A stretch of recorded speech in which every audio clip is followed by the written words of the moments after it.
And we are back on our sample pod. This is your boy JJ, and we got Javi over here. We got all the news for the week brought to you by Javi. Start it off.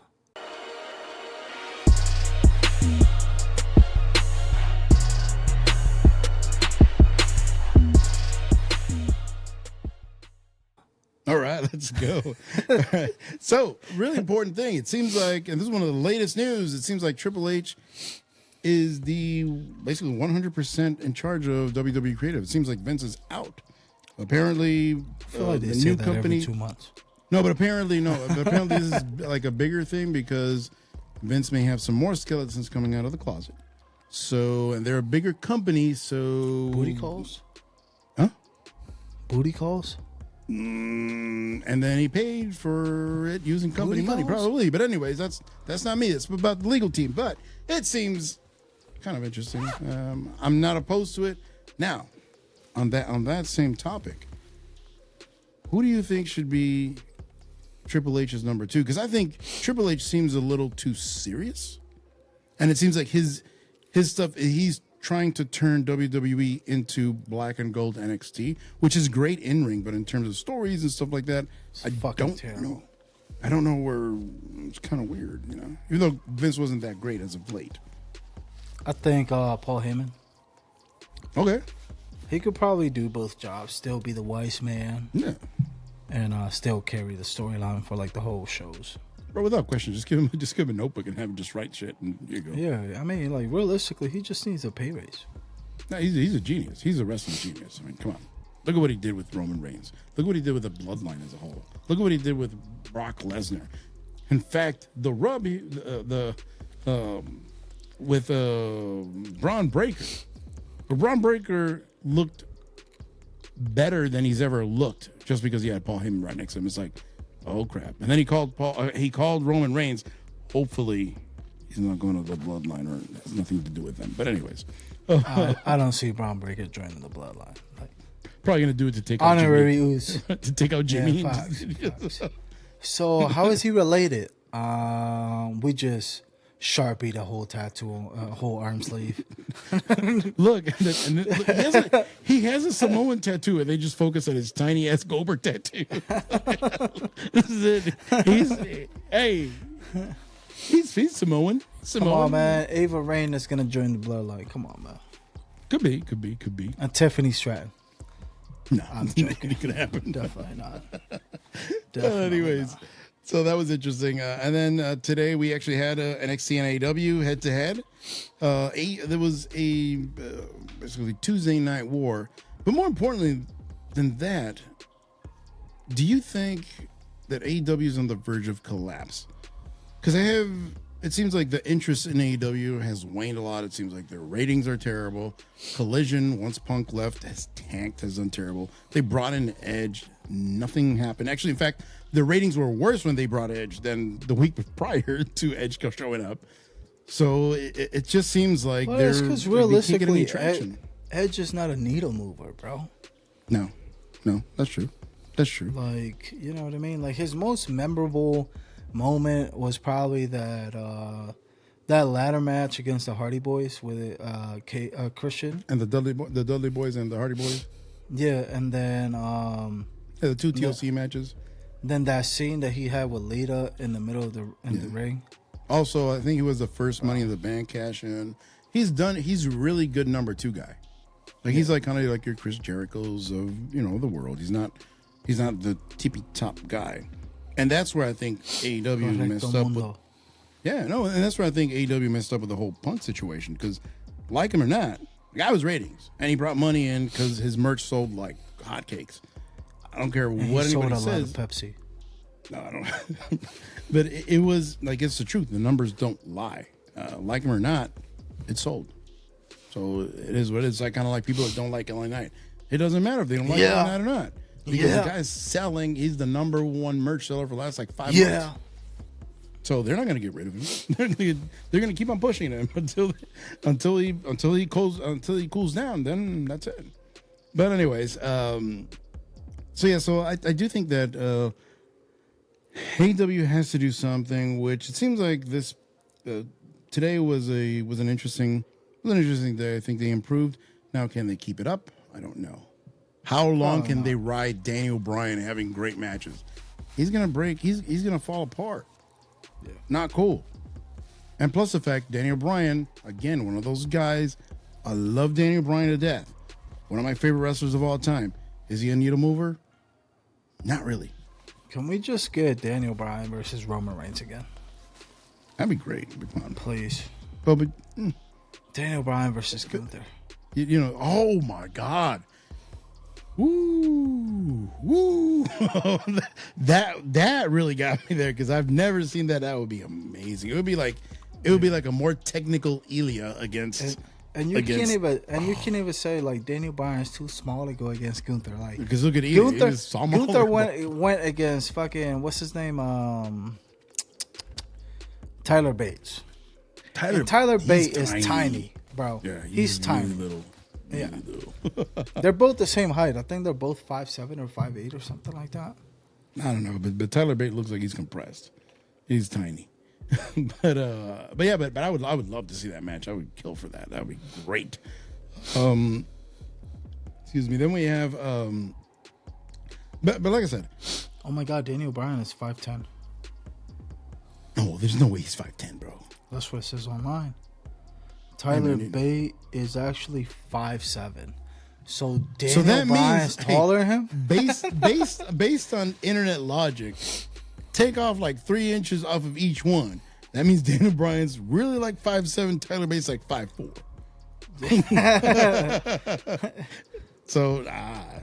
I mean, Charlotte Flair is only 5'6". Nah, it can't be right, bro. She got to be like at least 6 feet. Well, remember they're fighting other women, so they look taller than. I mean, than bro. Than she's like a whole 2 feet over the third turnbuckle. Bro, like Rey Mysterio like is to like right here. Golly, barely move. Looking like Slender Man. She is Slender Man the same way. She just shows up whenever you don't expect her to show up. There she is. She's just peeking from the. But like I said, I do hope that AEW does improve a lot, just because it's good for WWE too. Why? Because WWE needs to light a fire under their ass once in a while. We've seen that happen before. With WCW, once WCW was gone, what happened? They had the Ruthless Aggression, which was cool for a little bit, and then they tanked for like good 10, 12 years. They didn't do shit. So they need somebody there to kind of keep them honest. I like that. Plus the fact it's good for wrestlers. Let's be honest here. We want people to have a job. The more jobs are available, good paying jobs, the better it is going to be for the industry, regardless. And you could go back and forth, and that's cool. That's definitely healthy for the business. Then Vince Russo had an interesting interview with the guys from 100% Wrestling Podcast from Puerto Rico.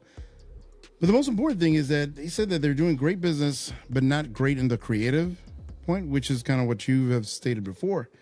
And also, they need to bring in more casual viewers. It seems like, and then again, going back to the whole thing of Triple H trying to make NXT black and gold in the main roster, you're not going to bring people like that. No. You need Hogan.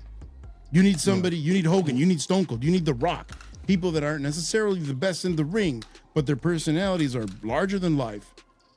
And people are interested outside of wrestling.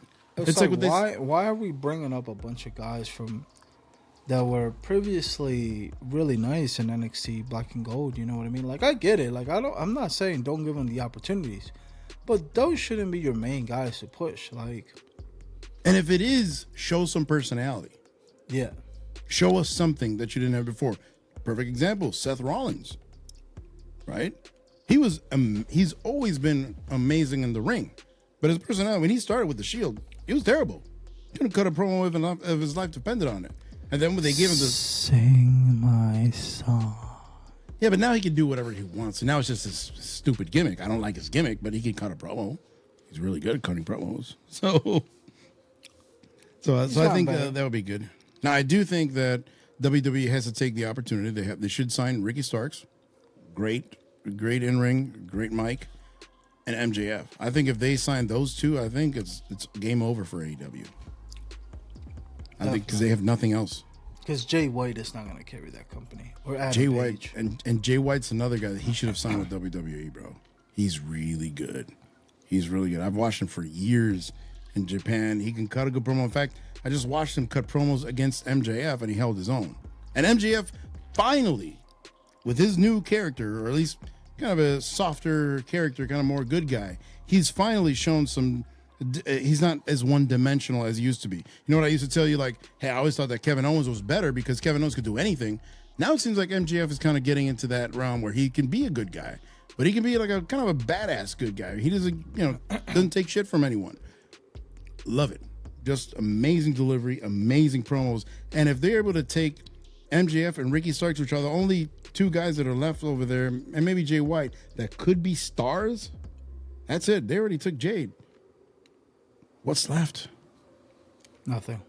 What's left? Just a bunch of washed up dogs. And Daniel Bryan can't carry you forever. He said that he's slowing down. Adam Cole is only one injury away for like staying in bed the whole time. He's only one injury from being Tegan Knox. Yeah. And then you got the Young Bucks. Really? The Young Bucks to carry the show? Super Kick Party. They can carry a YouTube channel, but that's it. Small parentheses. That's one thing I hated about that tag team match on Fastlane. Super Kick. That's what it looked just like a Young Bucks match. It was terrible. No, you're talking about Monday Night Raw. Oh, yeah, Monday Night Raw. It was terrible. Super Kick, Super Kick, Super Kick, Super Kick. It's like, come on, man. Terrible. Terrible.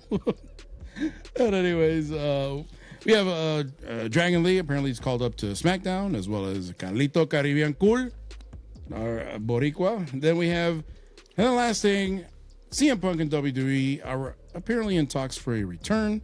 A source says that it was a sure thing. Punk will return at Survivor Series on November 25th from his hometown, Chicago. That would be crazy. That would be amazing. Nuts. And like I said in that video of why CM Punk just out of spite, just to piss people off. He's gonna behave well, bro. What if he showed up and, like, I don't know, let's say that there was a War Games. Like, just hear out my fantasy. There was a War Games. Yeah. And it was the good guys, Jey Uso, Cody Rhodes, and a bunch of other bums, right? Against technically the Bloodline. Yeah. And then they're missing one guy. So then Paul Heyman makes a call. And then and then fucking CM Punk comes out. I see it. Like the music just drops. That shit will be nuts, bro. Like the crowd. I would like his old music. Yeah, like bro, I'm pretty sure the crowd will go crazy. Bro, in Chicago. And then Roman and the Bloodline would just be like, what the fuck just happened? Why is he here? Yeah. And over and over. But and then quick thing, I know it's not part of the news, but Roman Reigns is finally showing up on Friday. We hope so, right? He is. They announced it. They haven't said what he's going to do or anything, right? He's not going to wrestle, probably. Probably going to cuss out Jimmy. And they're probably going to get everybody in a fucking line again. Jimmy and Solo out here acting like fucking children. They are. Yeah. Well, they lost Jay altogether because of that too. So. Yeah, and then now Jimmy is Jay. Yep. Do you think they messed up the scripts? Yeah, I think Jimmy should have stayed out, and then Solo, and then eventually just have Roman be by himself. And if you want to keep him with the title, then please just give us Savage Roman that we've been wanting now. Savage Roman was great. Well, but at this point, I honestly want Roman to lose the title. Problem is, I don't want it to be Cody. If it's against Cody, have Roman win again. I don't care. I hope it's against Gunther. Really do not. If it happens, it will be Gunther. But like realistically, like they don't. It seems like this is my issue with Triple H. Like it seems like he can't make up his mind. They had a beautiful, crazy story with the Bloodline stuff, Now you milked it way too much. Then you milked it to the point that now it doesn't make sense It's because just too slow. yes, but if what I said would have happened, would have made more sense than what happened. So like, let's say that whenever Jey Uso and Jimmy were going at each other, saying like, "Hey," Jey was like, "You're out," and then he actually would have betrayed Jimmy Uso. I think it would have been a better way for everything to go, and then you would have still had like a coming out party. You know what I mean? Jey Uso, I think, would have came out to be a bigger pop. But Well, then remember, they also want their match to be at WrestleMania. That's their dream. So they're probably just prolonging stuff, which is the bad part about this time of year. Now, Yeah, but, like, till still- Royal Rumble is just a bunch of fluff. yeah, but like still, like you could have still had that. You know what I mean? So like, but then now you have Jimmy and Solo now potentially joining with the Judgment Day. Now you're adding the Judgment Day to all this bullshit, so it doesn't really make sense. And then you got Jey Uso over there just tag teaming with Cody Rhodes just because. I really don't like that. I hate that tag team. Like, it's just terrible. Like, And then I on really top don't of like that, it. they haven't split the belts yet. I don't know. Which what I the fuck thought they're that waiting should for. have been the announcement tonight, that they're splitting the belts. They're having the Dusty Rhodes tournament, and guess what? Jay and I are on Raw, so we spoke to Adam Pearce, and he said that we have to relinquish one of the titles. It has to go to that tournament, and whoever wins is going to go, not just, in fact, make it an NXT exclusive tournament. Whomever wins the tournament will be tag team champions, and we'll go to SmackDown. We'll have a contract with SmackDown. Done. Like my thing is like, not that if hard. you already came out with the World Heavyweight Champion and then you unified the WWE and the Universal Champion, then why can't we do this with the tag titles or have them in two different brands? Because we have tag teams on fucking SmackDown and we are not even using them. We're using 2 or 3 out of the whole groups. And I get it that Pretty Deadly is hurt, but like Pretty Deadly definitely deserve titles. Yeah, but then now, let's say Pretty Deadly does come back. How are they going to challenge for the titles? Well, technically, it's 2 Raw guys, but then they're technically Raw and SmackDown guys now. So it's too many moving parts. Just have a separate tournament. Have them, if you don't want to have Cody and Jay lose the titles because you don't want to make them look bad, just have them relinquish the titles, do it in the Dusty tournament. And that's it, done. Like, it's not that hard. Like, they've done it before. Like, look what they did with Seth Rollins. Like what you're saying. They did the same exact thing with Seth Rollins. Just give him a title, give him the consolation prize. Here you go. Have fun. Enjoy. And then Roman has his thing. His character has not changed at all. It stays the same. But you gave Seth Rollins a title. That's it. It's not that hard. But anyways. All right, man. So, we'll wrap up right here. Just remember to like and subscribe. Peace.